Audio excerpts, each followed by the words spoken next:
সমকাল লাইভে আপনাদের স্বাগত। মেট্রো রেল পুলিশ সদস্যদের বিরুদ্ধে সহকর্মীদের মারধরের অভিযোগে সকালে কর্মবিরতি পালন করেছে মেট্রো রেলের একদল কর্মী। তবে নির্ধারিত সময়ে ট্রেন চলাচল করেছে। অন্তত দুটি স্টেশনে মেট্রো রেলের কোনো কর্মী দায়িত্ব পালন করতে দেখা যায়নি। সকালে মিরপুর 10 এবং সচিবালয় স্টেশনে কয়েকজন আনসার সদস্য ছাড়া কোনো কর্মীদের দেখা যায়নি। মেট্রো রেলের একজন কর্মী জানান, পাস ব্যবহার না করায় কয়েকজন এমআরটি পুলিশ সদস্য তাদের কয়েকজন সহকর্মীকে বাধা দিলে তারা কর্মবিরতি পালনের ঘোষণা দেন। সকাল 9:45টার দিকে তিনি বলেন, তবে আমাদের ঊর্ধ্বতন কর্তৃপক্ষ দায়ী ব্যক্তিদের বিরুদ্ধে যথাযথ ব্যবস্থা নেওয়ার আশ্বাস দেওয়ার পর আমরা আমাদের আন্দোলন প্রত্যাহার করেছি। স্টেশনে কর্মীদের অনুপস্থিতির বিষয়ে জানতে চাইলে তিনি বলেন, কর্মীরা বিভিন্ন স্টেশনে পৌঁছেছেন এবং শীঘ্রই অন্যান্য স্টেশনে পৌঁছাবে। ডিএমটিসিএল এর ব্যবস্থাপনা পরিচালক ফারুক আহমেদ সকাল 9টার দিকে জানান, 95% কার্যক্রম স্বাভাবিক হয়ে গেছে, বাকিটাও দ্রুত স্বাভাবিক হয়ে যাবে। তিনি বলেন, অভিযুক্ত পুলিশ সদস্যদের বিরুদ্ধে ইতিমধ্যে কিছু ব্যবস্থা নেওয়া হয়েছে, তদন্তের পর পরবর্তী ব্যবস্থা নেওয়া হবে বলে জানান তিনি। এবং সকালে কিছুক্ষণ এই টিকিট ছাড়া যাত্রীরা ভ্রমণ করতে পারলেও এখন সেটি আবার সচল রয়েছে, আবারও টিকিট কেটে প্রবেশ করতে পারছে সকলে। এর আগে গতকাল রবিবার মধ্যরাতে Dhaka metro transit company limited কর্মকর্তারা কর্মচারীবৃন্দের ব্যানারে একটি সংবাদ বিজ্ঞপ্তি পাঠিয়ে কর্মবিরতি ঘোষণা দেওয়া হয়। বিজ্ঞপ্তিতে 6টি দাবির কথা তুলে ধরেন তারা। সেই 6টি দাবি যদি আপনাদের একটু জানিয়ে রাখি, আগামী 1 কর্মদিবসের মধ্যে ঘটনার মূল হোতা এবং পুলিশ সদস্যকে স্থায়ীভাবে বরখাস্ত করতে হবে এবং ওই ঘটনার সঙ্গে জড়িত সকল পুলিশ সদস্যকে শাস্তি প্রদান করতে হবে। তাদের প্রকাশ্যে ক্ষমা চাইতে হবে। মেট্রো রেল, মেট্রো স্টাফ ও যাত্রীদের নিরাপত্তার জন্য নিজস্ব সশস্ত্র বাহিনী গড়ে তুলতে হবে। এমআরটি পুলিশকে অবিলম্বে বাতিল করতে হবে।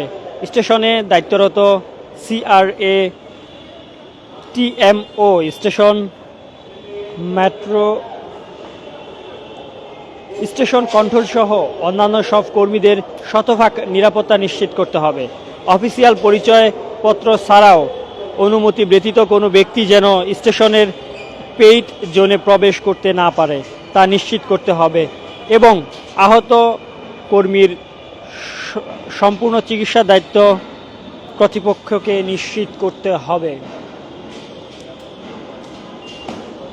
সকালে যেটি বলছিলাম আপনাদের, সকালে ফ্রি যাতায়াত করতে পারলেও এখন সেটি সচল রয়েছে এবং আপনারা দেখছেন ইতিমধ্যে এখানে যে সকল যাত্রীরা যাতায়াত করছেন তারা সকলেই পাস অর্থাৎ এমআরটি কার্ড ব্যবহার করছেন। এবং এখন যদি আপনাদের একটু দেখানোর চেষ্টা করি, মেশিনগুলো সচল রয়েছে, যেগুলো সকালে বন্ধ ছিল এবং এগুলো সচল থাকার কারণে এখন টিকিট কেটে সবাই ভিতরে প্রবেশ করার চেষ্টা করছে।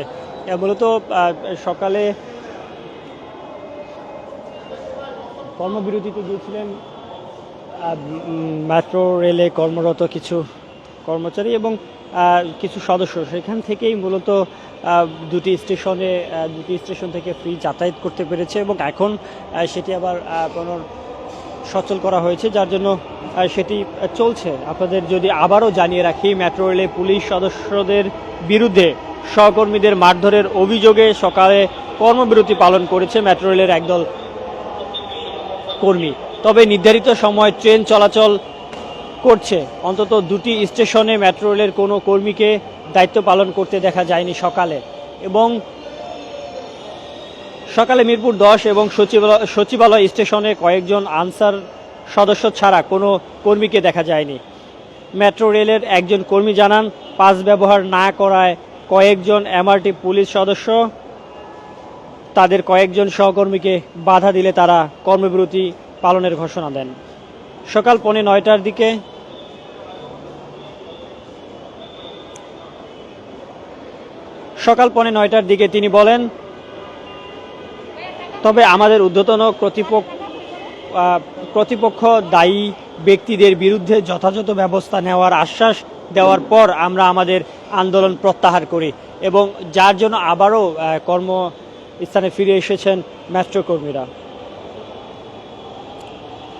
স্টেশনে কর্মীদের অনুপস্থিতির বিষয়ে জানতে চাইলে তিনি বলেন, কর্মীরা কিছু স্টেশনে পৌঁছেছেন এবং শীঘ্রই অন্যান্য স্টেশনে পৌঁছাবেন। ডিএমটিসিএল এর ব্যবস্থাপনা পরিচালক ফারুক আহমেদ সকাল 9টার দিকে জানান, 95% কার্যক্রম স্বাভাবিক হয়ে গেছে, বাকিটাও দ্রুত স্বাভাবিক হয়ে যাবে। তিনি বলেন, অভিযুক্ত পুলিশ সদস্যদের বিরুদ্ধে ইতিমধ্যে কিছু ব্যবস্থা নেওয়া হয়েছে, তদন্তের পর পরবর্তী ব্যবস্থা নেওয়া হবে বলে নিশ্চিত করেছেন তিনি।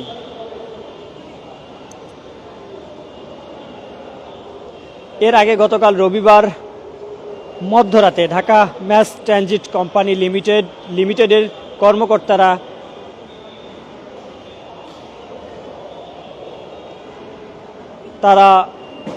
একটি সংবাদ বিজ্ঞপ্তি পাঠিয়ে কর্মবিরতি ঘোষণা দেয়। বিজ্ঞপ্তিতে 6টি দাবির কথা তুলে ধরেছেন তারা। দাবিগুলোর কথা যদি আপনাদের আবারও একটু জানিয়ে রাখি, সেই দাবিগুলোর কথা যদি একটু বলি, আগামী 1 কর্মদিবসের মধ্যে ঘটনার মূল হোতা পুলিশ সদস্যকে স্থায়ীভাবে বরখাস্ত করতে হবে ও ওই ঘটনার সঙ্গে জড়িত সব পুলিশ সদস্যকে শাস্তি প্রদান করতে হবে। তাদের প্রকাশ্যে ক্ষমা চাইতে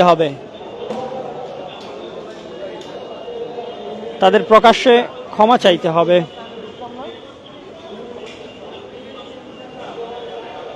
মেট্রো রেল, মেট্রো স্টাফ ও যাত্রীদের নিরাপত্তার জন্য নিজস্ব সশস্ত্র বাহিনী গড়ে তুলতে হবে।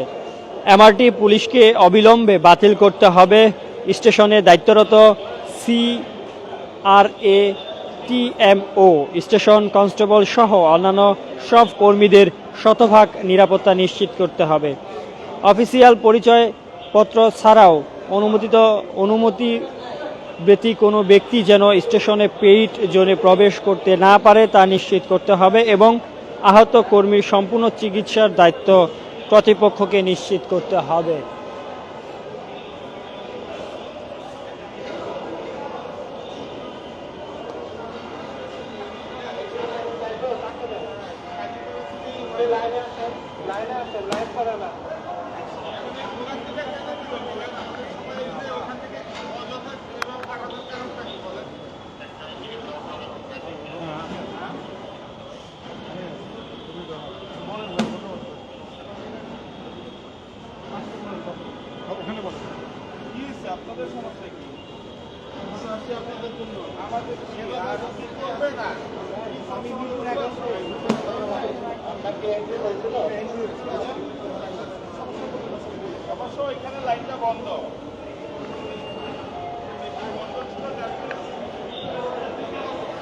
প্রিয় দর্শক, আপনাদের জানিয়ে রাখি, সকালে 2টি স্টেশনে কর্মবিরতিতে ছিলেন মেট্রো রেলের কর্মীরা, এবং যার ফলে সেখান থেকে অবাধে ফ্রি যাতায়াত করেছেন যাত্রীরা, এবং এখন সেটি আবার সচল হয়েছে, যার জন্য টিকিট কেটে ভিতরে প্রবেশ করতে হচ্ছে। এবং সারি অর্থাৎ লাইন আপনারা দেখতে পাচ্ছেন, এখানে যাত্রীদের যেই সারি ইতিমধ্যে পড়ে গিয়েছে। প্রিয় দর্শক, আপনাদের দেখানোর চেষ্টা করছিলাম কারওয়ান বাজার থেকে, সাথে ছিলাম আমি নাজমুল ইসলাম। আপনাদের আবারও জানিয়ে রাখি, সকালে কর্মবিরতিতে ছিলেন মেট্রো কর্মীরা, এবং 5 দফা দাবিতে তারা আবারও কর্মস্থানে ফিরে এসেছেন। যদি 5 দফা আপনাদের আরেকবার স্মরণ করিয়ে দেই, দাবিগুলো হচ্ছে, আগামী 1 কর্মদিবসের মধ্যে ঘটনার মূল হোতা পুলিশ সদস্যকে স্থায়ীভাবে বরখাস্ত করতে হবে, ওই ঘটনার সঙ্গে জড়িত সব পুলিশ সদস্যকে শাস্তি প্রদান করতে হবে, এবং তাদের প্রকাশ্যে ক্ষমা চাইতে হবে। মেট্রো রেল, মেট্রো স্টাফ ও যাত্রীদের নিরাপত্তার জন্য নিজস্ব সশস্ত্র বাহিনী গড়ে তুলতে হবে। এমআরটি এমআরটি পুলিশকে অবিলম্বে বাতিল করতে হবে। স্টেশনে দায়িত্বরত সিআরএ টিএমও স্টেশন কন্ট্রোল সহ অন্য সব কর্মীদের শতভাগ নিরাপত্তা নিশ্চিত করতে হবে। অফিসিয়াল পরিচয়পত্র ছাড়াও অনুমতি ব্যতীত কোনো ব্যক্তি যেন স্টেশনের পেইড জোনে প্রবেশ করতে না পারে তা নিশ্চিত করতে হবে এবং আহত কর্মীর সম্পূর্ণ চিকিৎসার দায়িত্ব কর্তৃপক্ষকে নিতে হবে। প্রিয় দর্শক, সমকাল লাইভে এতক্ষণ আপনাদের সাথে যুক্ত ছিলাম আমি নাজমুল ইসলাম এবং মেট্রো রেলের সর্বশেষ পরিস্থিতি আপনাদের দেখানোর চেষ্টা করছিলাম। এতক্ষণ আমাদের পাশে থাকার জন্য আপনাদের অসংখ্য ধন্যবাদ।